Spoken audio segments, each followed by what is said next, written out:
이준석 전 국민의힘 대표의 신당 창당 움직임이 정치권을 뒤흔들고 있습니다. 이 전 대표는 신당 창당이 현실이 된다면 호남에서도 적지 않은 파장이 있을 거라고 밝혔는데요. 이 전 대표의 측근인 천하람 당협위원장의 거취에도 관심이 쏠리고 있습니다. 문형철 기자입니다.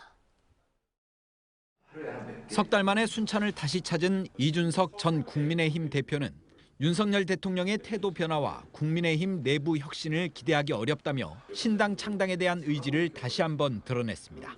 대통령이 바뀌면 신당 창당 동력이 사라집니다. 안타깝게도 대통령이 안 바뀔 거라 생각하기 때문에 갈수록 신당에 대한 기대치가 높아진다.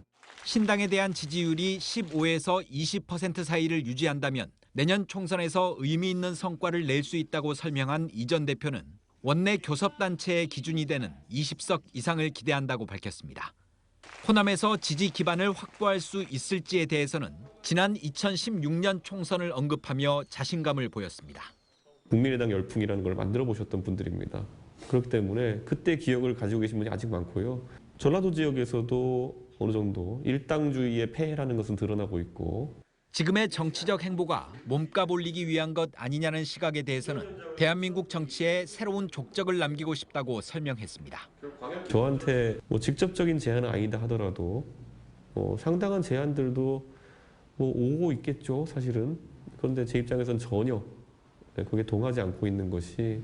이준석 신당 창당 움직임에 따라 지역에서는 순천의 천하람 당협위원장의 거취가 큰 관심사로 떠오르고 있습니다.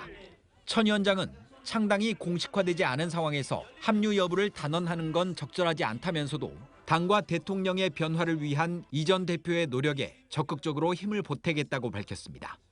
천 위원장 역시 이준석 신당이 호남에서 큰 파급력이 있을 것으로 전망했지만 자신의 당선 가능성에 대해서는 조심스러운 입장을 보였습니다. 비록 윤석열 대통령을 좋아하지 않지만 그래도 우리 지역 발전을 위해서는 여당의 역할이 중요하다고 보시는 분들도 분명히 계시거든요. 그래서 저는 이걸 단적으로 어느 게 더 제 선거에 유리하다고 얘기하기는 아직 이른 단계다. 순천의 분구 가능성에 이준석 신당, 천하람 위원장의 합류 여부까지 여러 변수가 더해지면서 내년 총선을 둘러싼 지역 정치권의 셈법은 더욱 복잡해지고 있습니다. MBC 뉴스 문형철입니다.